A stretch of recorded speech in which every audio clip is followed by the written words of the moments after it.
Hello friends, welcome to my YouTube channel. So today in this video, I am going to show you how to use Galaxy AI Call Assistant on this device. Simply go to the settings, then here you can see the option Galaxy AI. Tap on this one. So in this page, you can see the option Call Assist. Tap on this one. Okay, here you can see the option Live Translate. Tap on this one. First of all, we need to turn on this Live Translate. And here you can see the option language. If you tap on this one, you need to select your language.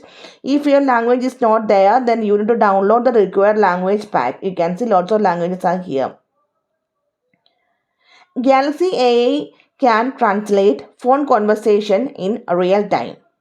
This feature is perfect for travel, business, and communicating across languages. Okay, so simply in this way we can use Galaxy AI Call Assist on this device. So hope you guys enjoy this video. Thank you for watching. Thank you. Bye bye.